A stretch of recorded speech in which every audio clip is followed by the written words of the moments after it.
एक और जो ये शख्स है, इसके बयानिए की एक और कार्रवाई आपको भी दिखाते हैं, और वो है his obsession of his media in social media with army. वो इतनी ऑब्सेशन कॉमिकल है कि ये हर, आप इनकी फॉलो करें इनके बयानिए को, जिसकी मैंने आपको चलाया, वो कैसे एक ऑर्गेनाइज तरीके से चलाते हैं, कि उसके अंदर how much obsessed with this what is happening in the army. अभी ये सीडीएफ की आपने नोटिफिकेशन है, हर 10 मिनट 15 मिनट घंटे बाद कोई इधर बैठा वीलॉग कर रहा है, ये हो गया फलाना हो गया, कभी किसी ने किसी को वाइस चीफ डिक्लेयर कर दिया कि भाई ये वाइस चीफ बन गया है, ये अभी प्रमोट हो गया है। तो यार तुम्हें क्या ऑब्सेशन है फौज के साथ? तुम्हारे पास एक सूबे की हुकूमत है, उसके बारे में क्यों नहीं बात करते हो? उसकी गवर्नेंस के बारे में क्यों नहीं बात करते हो? कोई सियासत के बारे में बात क्यों नहीं करते हो? ये दहशतगर्दी की इतनी बड़ी जंग चल रही है, इसके बारे में बात क्यों नहीं करते हो? ये हिंदुस्तान से इतनी बड़ी थ्रेट है, तुम एक सियासी पार्टी हो, तुम इसके बारे में बात क्यों नहीं करते हो?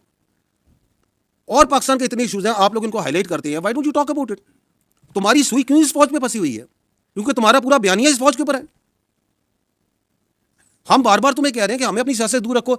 इधर पाकिस्तान की फौज में कोई वाकया हो जाए, कुछ हो जाए, ये इस तरह पढ़ते हैं जैसे जोनसन ने पता नहीं क्या हो गया। ये देखिएगा, ये चलाइएगा जरा, ये प्रोपेगेंडा जो फौज का चलाते हैं,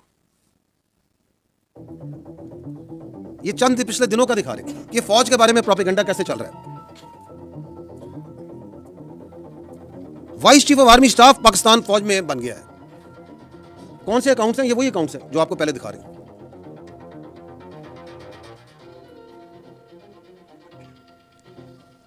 यानी कि एक जनरल ऑफिसर को लेंगे, उसकी तस्वीर लेंगे, उनकी तस्वीर लेके अपना एक बयानिया बनाना झूठा शुरू कर देंगे। इस पर टिकटॉकें बन रही हैं, फेसबुक हो रहे हैं, वीलॉग किए जा रहे हैं। अब ये सीडीएफ की नोटिफिकेशन के ऊपर तो एक सैलाब था झूठ का और प्रोपेगेंडे का जो इन्होंने शुरू किया हुआ है। ये आज़ादी इज़हार राय है, दिस इज पॉलिटिकल एसोसिएशन और फ्रीडम ऑफ पॉलिटिक्स है। ये क्या है? ये कौन सी सियासत है?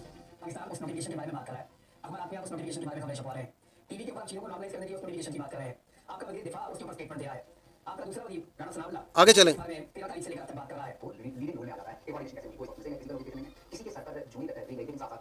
आगे चलें, देखते जाइएगा ये कैसे चलाते हैं।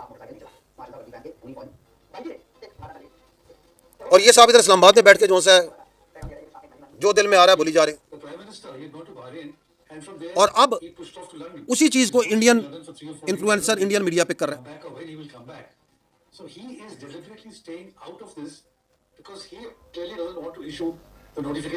ये कौन सा बयान है जो मैंने आपको कहा ना कि ये अब नेशनल सिक्योरिटी इशू बन चुका है।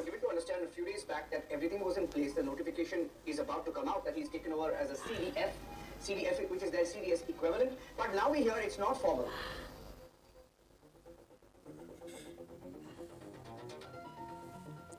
साथ साथ बराबर में एक रिटायरमेंट का, एक्सटेंशन का। यार प्लीज ग्रो अप, कोई असल इश्यूज पे बात करें, कोई चीजों का बात करें जो लोगों को मैटर करती है। झूठ ले लेके फौज की एक खबर को लेके ये अफसर उधर चला गया, ये इधर आ गया, वो इधर प्रमोट हो गया, इसने इधर प्रमोट कर दिया। आगे चलें, I don't want to see space. आगे चलें, निकले आगे इनसे।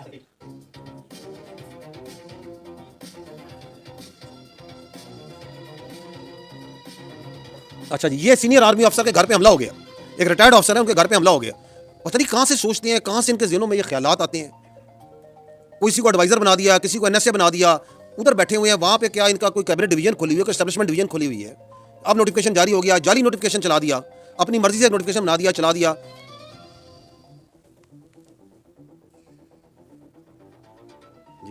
किसी का दिल चाह तो किसी को एडवाइजर बना दिया, फलाना ये सोच रहा है, ये सोच रहा है, और तुम उधर बैठे हुए हो, तुम्हें कुछ पता है।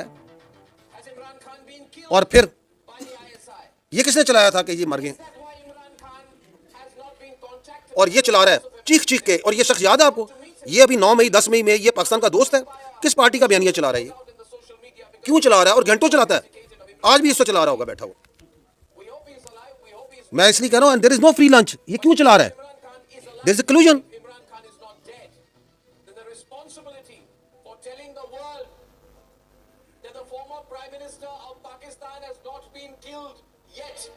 By another army general, this time Mullah Munir. That responsibility is that of Mullah Munir and Mullah Munir alone. He must tell. ये किसके अल्फाज बोल रहा है? किसके अल्फाज हैं ये बताएं मुझे,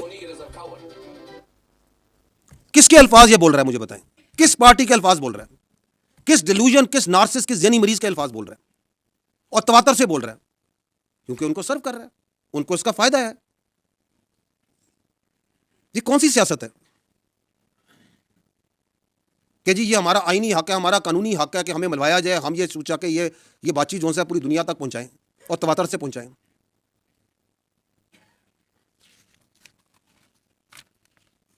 अच्छा जी, अगला एक और इनका बयानिया एंड वेरी रिसेंट, अभी 3 दिन पहले दोबारा रिपीट किया उन्होंने बड़े ज़ौक़ शौक़ से, वो ये है कि खारजियों से बातचीत करें, हमले ना करें, ऑपरेशंस ना करें, इंटेलिजेंस बेस्ड ऑपरेशंस ना करें, स्पेस दी जाए खारिज को। अफगानिस्तान के साथ जो पॉलिसी है, ये जो फौज की पॉलिसी है, जो रियासत की पॉलिसी है, ये गलत पॉलिसी है। मैं पहले भी ये बात कर चुका हूँ, सवाल कर चुका हूँ। आप मुझे बताएं कि स्टेट की जो सिक्योरिटी है वो सबलेट की जा सकती है? Is appeasement A security policy? क्या पाकिस्तान की सिक्योरिटी जो सी है वो काबुल के रास्ते से ग्रांट होगी? क्या दिल्ली ग्रांट करेगा पाकिस्तान की सिक्योरिटी को? क्या 6 और 7 मई को अगर इनकी मंतक पे चलें, इस ज़हनी मरीज़ की मंतक पे चलें, तो ये ज़हनी मरीज़ की मंतक के मुताबिक तो 6 और 7 मई को रात को जब हिंदुस्तान ने हमला किया, आपकी मसाजिद पे आपके बच्चों को शहीद किया, आपके मदारिस में हमला किया, आपकी ख़वातीन को शहीद किया, तो ये ज़हनी मरीज़ होता तो ये तो कशकोल लेके बातचीत के लिए चल पड़ता कि बातचीत करते हैं, मसले को हल करते हैं। करता या ना करता अगर इसका बस चलता? क्योंकि वो आपके कैडेट कॉलेज वाना पे हमला करते हैं, आपके बच्चों को शहीद करने की कोशिश करते हैं, आपके बच्चे हैं, पाकिस्तान के बच्चे हैं, कबाइल के बच्चे हैं, करते हैं या नहीं करते? ये कहता है बातचीत करें, ऑपरेशन ना करें। ये कौन सी मंतिक है, कौन सी लॉजिक है? और ये जो बातचीत है इसका बुखार तो इनको बहुत पहले से था ना। कौन कहता था कि पीटीआई का वो क्या कहते हैं दफ्तर खोलना है, इसका खारिज का पेशावर में दफ्तर खोलना है? ये तो कहते थे दफ्तर खोलना है, साफी साहब बैठे दफ्तर खुलवाना चाहते थे। कौन कहता था? जो आज भी कह रहा है कि आप ना करें,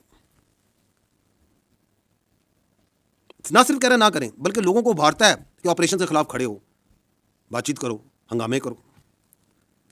जबकि हमें और आपको ये पता है, रोज़े रोशन से दुनिया को पता है कि security is only guaranteed by standing tall against the evil, the aggressor. There is no other way. भीख से सिक्योरिटी नहीं मिलती। अगर मिलती, अगर अपीजमेंट से मिलती, तो आज लीबिया का ये हाल ना होता, आज गाजा का ये हाल ना होता। और हमें यह भी पता है कि इस रियासत के अलावा ना हमारी कोई पहचान है, ना हमारी कोई औकात है, कोई औकात नहीं हमारी, ना हमारी कोई सियासत है। इसीलिए तो हम, हमारे बच्चे, हमारे सिपाही, हमारे अफसर हर रोज इस रियासत के लिए जान देने को तैयार हैं, क्योंकि वी आर एब्सोल्युटली क्लियर। इसी तरह हमें यह भी क्लियर है कि इसकी सियासत और इसकी ज़ात की हमारे की किसी सूरत भी इस रियासत से बढ़कर नहीं हो सकती, किसी की ज़ात भी। ये क्यों करता है? कभी आपने सोचा क्या इसकी ऑब्सेशन है to providing space to the terrorists and the Fitna al खारिज? अदर देन वो तो मैंने बता दी वो कोई ज़हनी मर्ज है, उसके अलावा क्या हो सकती है? उसके अलावा there are 2 reasons. One is, जो मैं पहले भी अर्ज कर चुका हूं, वो ये है कि there is a terror crime nexus. वहां पे हजारों का, करोड़ों का, अरबों का एक क्राइम का एक इलीगल स्पेक्ट्रम है। जो लोग उसके अंदर इन्वेस्टिगेटिव जर्नलिस्ट करते हैं, जानते हैं, उस इलाके के हैं, वो कई चीज़ों की निशानदेही कर सकते हैं। वो मंशियात में भी है, वो नॉन कस्टम पेड गाड़ियों में भी है, वो किडनैपिंग फॉर रैंसम में भी है, वो एक्सटॉर्शन में भी है, वो वहाँ पे जो माइनिंग के लाइसेंस दिए जाते हैं उनके अंदर भी है, और बेतहाशा चीज़ों में। उसके ऊपर से सियासी सरपरस्ती है और उसका तहफ़्फ़ुज़ प्रोवाइड करते हैं ये टेररिस्ट, तहफ़्फ़ुज़ प्रोवाइड करते हैं। They are there protection force for that crime. आप स्मगलिंग करते हैं, उस स्मगलिंग के अगेंस्ट अगर लॉ इन्फोर्समेंट, FC, फौज, क्योंकि हमें इसलिए हम इसलिए एक्ट करते हैं क्योंकि उसी स्मगलिंग के अंदर आपके एक्सप्लोसिव आ रहे हैं, उन्हीं के अंदर आपके खारिज आ रहे हैं, दहशतगर्द आ रहे हैं, तो उस FC के, उस फौज को, लॉ इन्फोर्समेंट के खिलाफ जो सा ये खारजी एक्ट करते हैं। जो खड़ा होगा उस terror, political terror crime nexus के, उसके ऊपर ये खारिज से हमला करा देंगे, चाहे वो ज़िला इंतज़ामिया का होगा, चाहे वो पुलिस है, चाहे वो फौज है, चाहे वो FC। तो एक तो ये रीज़न है, बिकॉज देयर इज ए बहुत ह्यूज इकोनॉमिक इंटरेस्ट है, and there is a political reason also जो ये इतनी स्पेस देता है उनको। वो ये है कि the only story that comes out of then Khyber Pakhtunkhwa is of security, ताकि पूरा बयानिया जो है सिक्योरिटी पे, जिसको बड़ी कमाल कामयाबी से ये दहशतगर्दी है, इसके पीछे वर्दी है, में डाल दिया जाए कि जी बॉर्डर पे तो फौज खड़ी है ना, कि जी ये देखें इतने साल से ऑपरेशन हो रहे हैं, ये नहीं करने देते, ये ख्वारिज के साथ ये मिले हुए हैं, क्योंकि बयानिया बनाने के तो माहिर हैं। बयानिया तो ऐसा ज़बरदस्त बनाते हैं कि मैं बताऊं कि जॉयबल्स भी जो है वो दाद देता होगा कि ये तो मेरा भी उस्ताद निकला, ताकि वहां पे कोई ये बात ना करे कि तुम ये जो 12-13 साल से वहां हुकूमत कर रहे हो तो तुम्हारी गवर्नेंस कहां पे है, where is the education, where is the health, where is the corruption, where is the law and order, ताकि वहां पे एक ही बयानिया चले और उसके पीछे लोगों को बेवकूफ बनाते जाए। तो ये 3 वजूहात हैं of his obsession with these terrorist. इसके अलावा भी हो सकती है, आप सोचिएगा और भी मिल जाएंगे। तो that is why in the end I would like to say that having understood this, like ये हमें तो रोज़े रोशन की तरह आया है ये क्या हो रहा है और क्यों हो रहा है और क्यों करवाया जा रहा है। We need to tell you that Pakistan में झूठ और फरेब का ये कारोबार मजीद नहीं चलेगा, इसकी इजाज़त नहीं दी जा सकती, इस बात की इजाज़त नहीं दी जा सकती कि इस बयानियों को चलाया जाए और इसकी सहूलत कारी की जाए। This can not be allowed. And अगर कोई समझता है कि उसकी ज़ात, उसकी सियासत इस मुल्क की तहफ़्फ़ुज़ से, इस रियासत से, इसके अवाम की जानो माल और इज़्ज़त से बड़ी है, तो वो गलत समझता है। क्योंकि पाकिस्तान की फ़ौज खड़ी है और खड़ी रहेगी।